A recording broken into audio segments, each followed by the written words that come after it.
46 years of construction. 10,000 laborers, 1,000 priests trained as stonemasons. Stones weighing 600 tons, the mass of 300 modern cars, quarried, transported, and lifted without cranes or engines. A platform so vast it required filling entire valleys.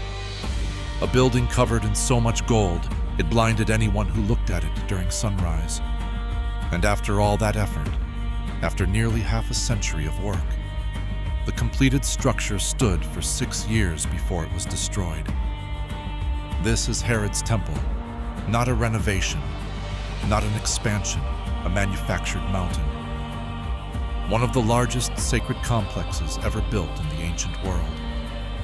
Created by a paranoid Arab king, whom many of his subjects considered a foreign usurper. He didn't build it for God. He built it for legitimacy, for legacy, for himself. The platform he created still defines Jerusalem's shape. The retaining walls still stand. And a tiny fragment of his construction project, a support wall never meant to be seen, is now one of the holiest sights on earth. Herod was not supposed to be king. He was an Idumean, an Arab from a people forcibly converted to Judaism only a generation before his birth. In 40 BCE, the Roman Senate appointed him king of the Jews. He had no royal bloodline, no priestly heritage, no legitimacy in the eyes of the people he was supposed to rule. He was a Roman puppet installed over a population that viewed him as a foreigner, a half-Jew at best, and a collaborator at worst. So Herod built, not small projects, not modest temples or local improvements. He built entire cities. Caesarea Maritima, a completely artificial harbor carved into the coastline. Masada, a palace fortress perched on an isolated plateau in the desert. Herodium, a man-made mountain with a palace buried inside. He didn't just commission these structures, he obsessed over them. Architecture was his language of power, and the temple project was his masterpiece. In 20 BCE, Herod announced his plan to the priests and elders of Jerusalem. He would rebuild the temple, not repair it, not restore it. Rebuild it, expand it, transform it into something the ancient world had never seen. The reaction was skepticism. Herod's motives were always suspect. Would he really complete the project? Or was this another political maneuver? Would he respect the sanctity of the site? Or would he defile it with Roman architectural excess? The religious authorities negotiated strict terms. No work could begin until all materials were gathered and prepared. Priests, and only priests, would be trained as masons and carpenters to work on the inner sanctuary, ensuring no ritually impure hands touched the holiest spaces. Herod agreed to everything. He had 1,000 priests trained in construction trades. He stockpiled materials for years before breaking ground. He played by their rules because the prize was worth it. A monument so magnificent that no one could question his reign. A structure so grand that his name would be inseparable from Jewish identity itself. This was not piety. This was political genius. The project would employ tens of thousands, stimulate the economy, and create a spectacle that pilgrims from across the Roman Empire would travel to see. It would make Jerusalem a destination to rival Athens or Rome. Herod had built fortresses to protect his power. Now he would build a temple to legitimize it. The existing Temple Mount was too small for what Herod envisioned. The second temple, built after the return from Babylonian exile, sat on a natural hilltop. The platform was modest, irregular, shaped by the original terrain. It served its religious function, but it didn't serve Herod's purpose. He wasn't interested in a shrine. He wanted a stage, a plaza vast enough to hold tens of thousands of pilgrims. courtyards grand enough to rival the forums of Rome. The solution was radical.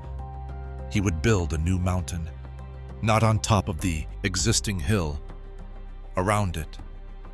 His engineers designed a massive rectangular platform that would encase the original Temple Mount and extend outward in every direction.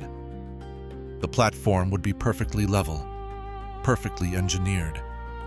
36 acres, roughly 27 football fields, of artificial, elevated ground in the middle of a hilly city.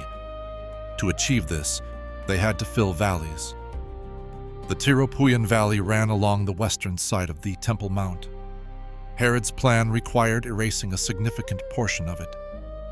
His workers hauled millions of tons of earth and rubble to fill the low ground, raising the floor of the valley to meet the height of his new platform. The Kidron Valley on the east was too deep to fill entirely, so the retaining wall there would have to rise from the bedrock below, climbing over 100 feet just to reach street level. This was not construction.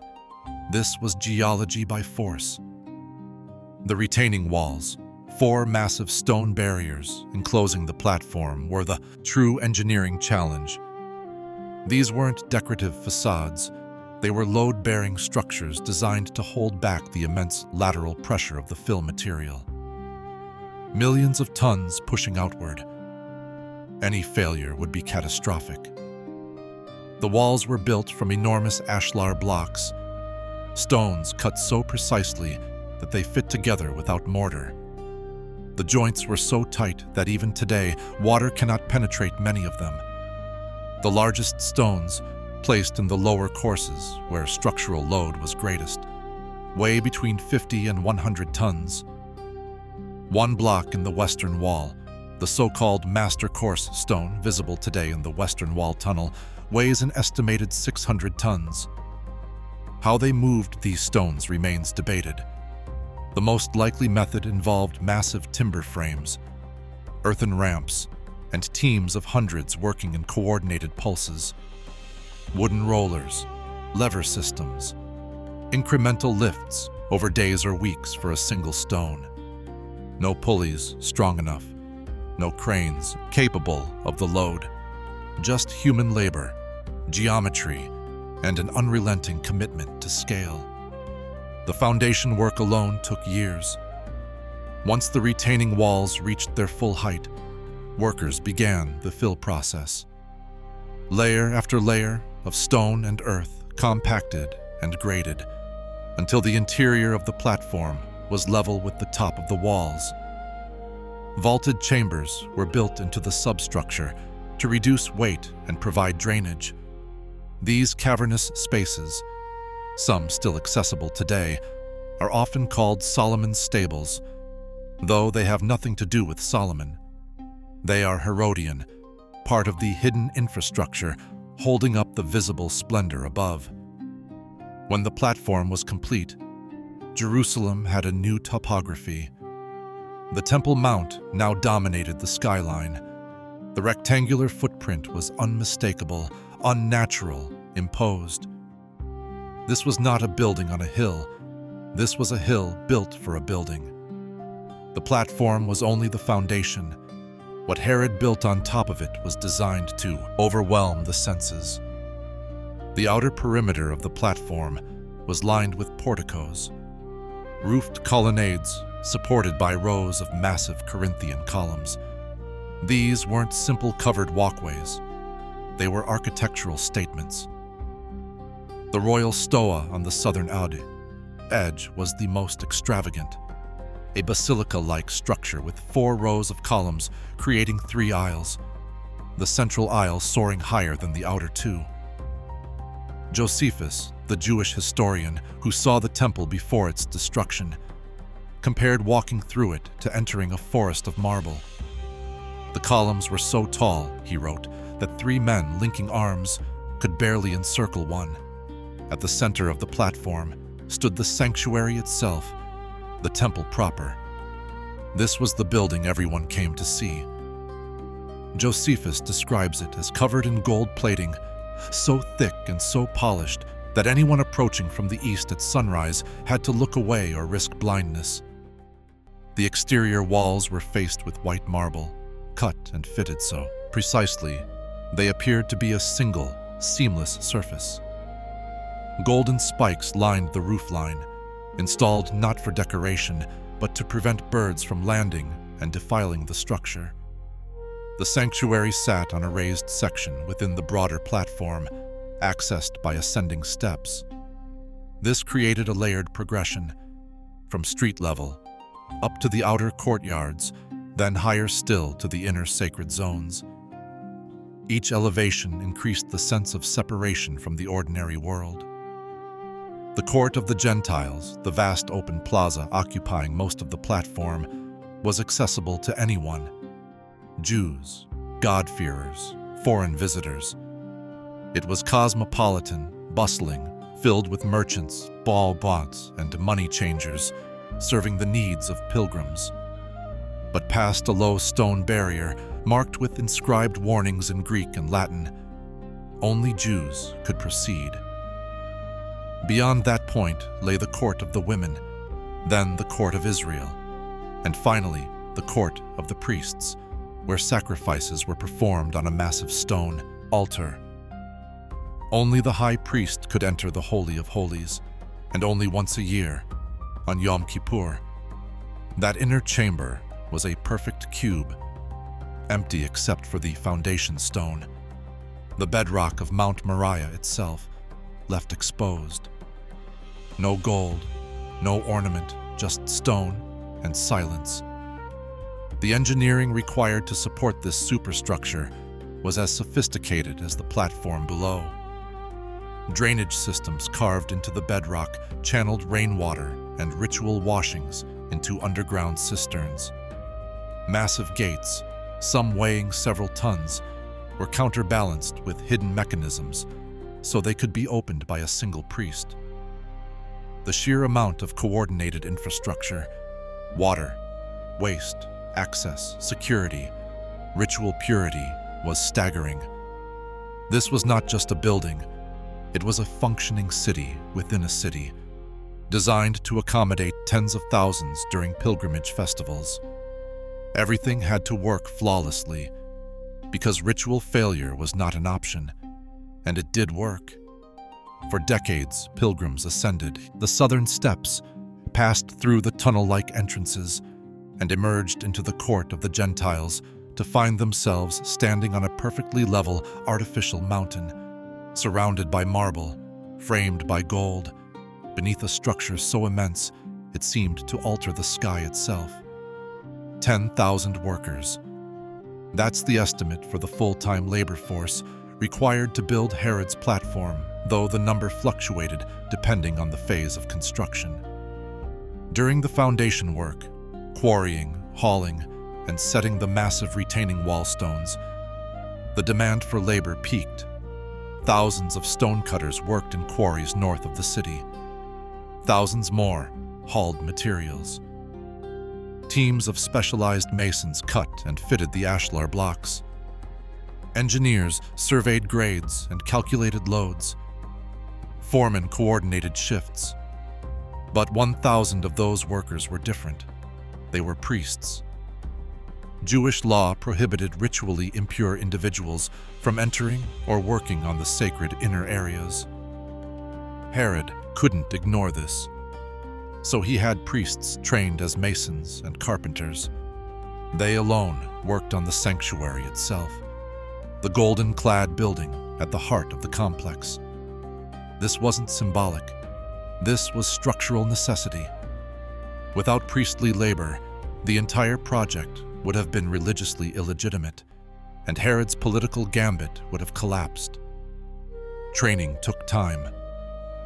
Priests had to learn trades they'd never practiced: stone carving, timber framing, joinery, metalwork. While the outer platform rose with conventional labor, the inner sanctuary progressed more slowly. Built by hands that were religally acceptable, but technically less experienced, the delay was unavoidable. The law was non-negotiable. Funding came from three sources. Herod's personal treasury provided the bulk of the initial capital. His wealth, extracted through heavy taxation and control of Judea's commercial activity, was enormous. But even he couldn't finance the entire project alone. The temple treasury contributed funds accumulated from religious tithes and offerings sent by Jews across the Roman Empire. Some contributions were voluntary, others were expected. The financial pressure was constant. The economic impact on Judea was profound. The project became the region's largest employer. Entire industries emerged to support it. Quarries expanded. Lumber imports from Lebanon increased. Metalworkers produced fittings, tools, and decorative elements. Housing and food for the labor force created secondary markets. For nearly 50 years, the temple project was the beating center of Judea's economy. But the human cost was real. Workers died, stone blocks crushed men, scaffolding collapsed. Accidents were inevitable at this scale. Josephus doesn't record casualty figures, but the silence is telling. Deaths among laborers were too common to be noteworthy. The timeline stretched across generations.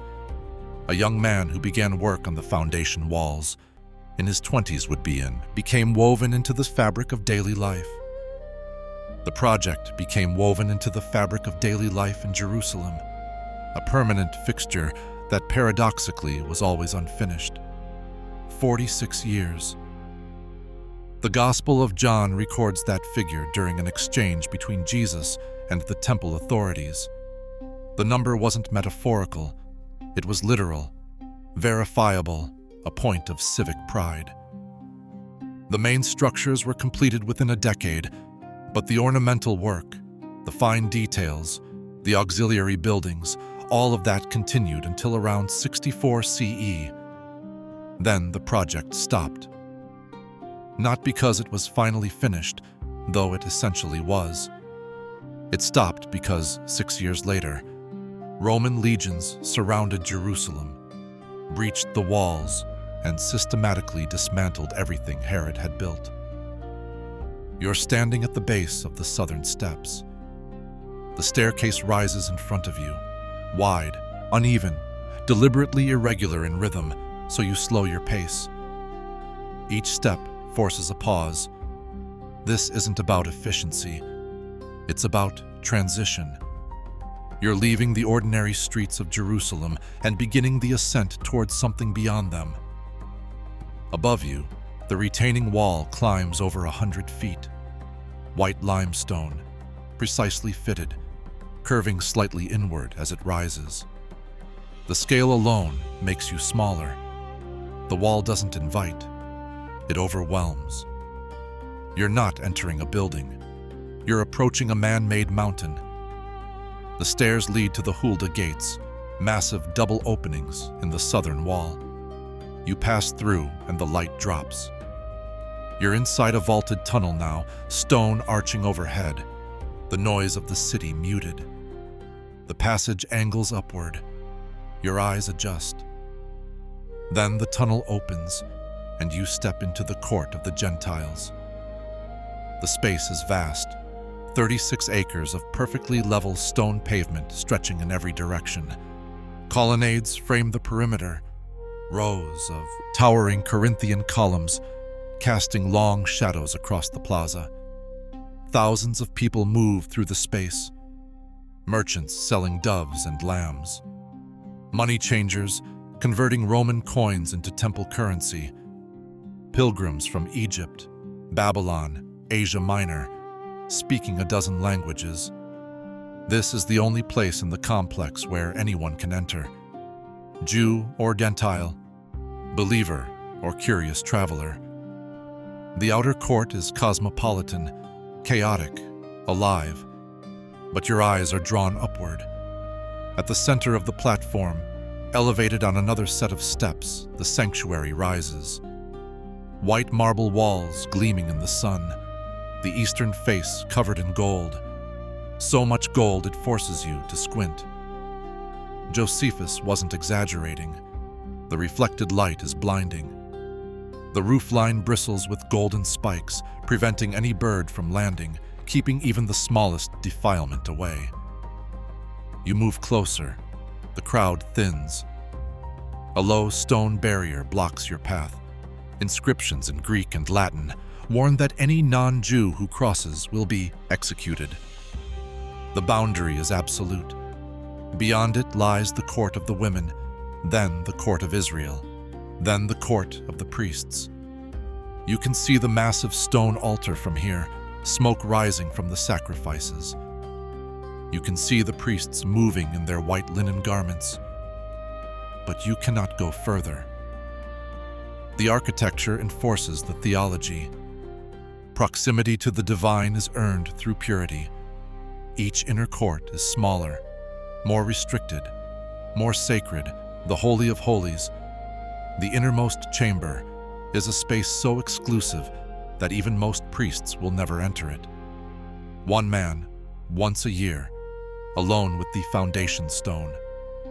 This layered progression is intentional. Herod's architects understood what they were designing. The journey from the street to the sanctuary isn't just physical. It's symbolic. Every step higher is a step closer to something beyond the material world. The scale, the gold, the marble, all of it serves one purpose: to make you feel that you're standing at the threshold between earth and heaven. And it works. The sensory overload is designed to produce awe.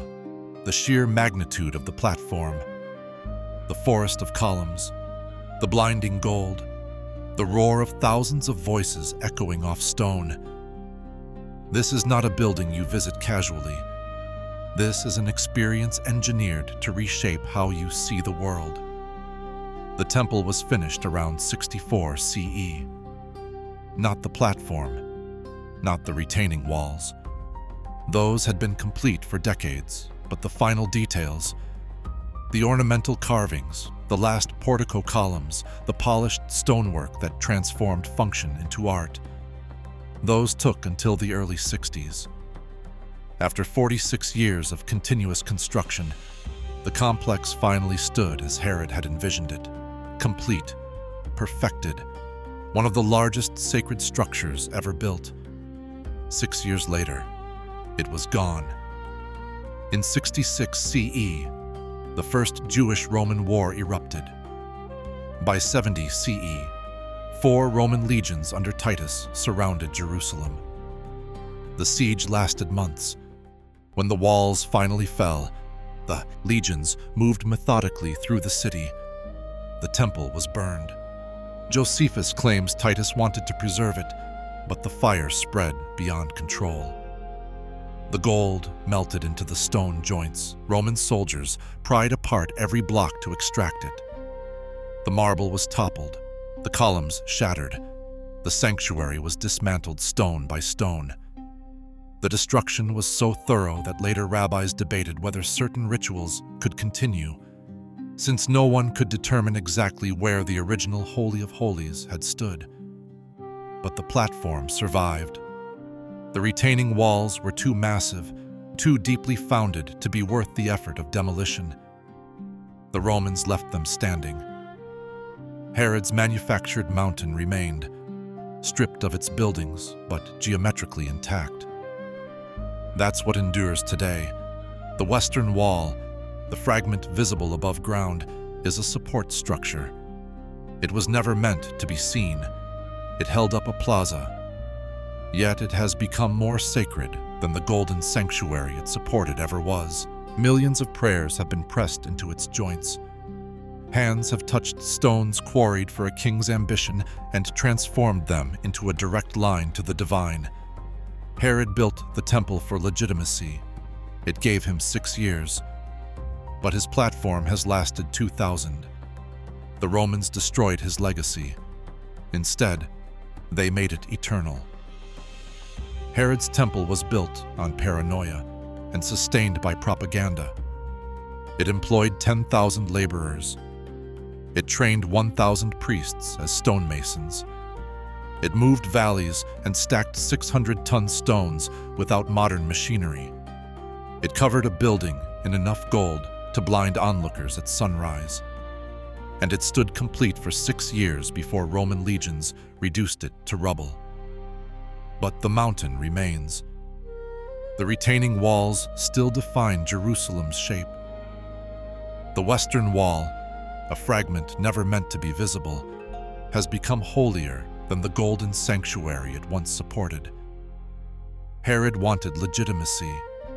He got 6 years of completed splendor and 2,012 years of enduring stone. The temple is gone. The platform is eternal. Sometimes the foundation outlasts the dream built on top of it.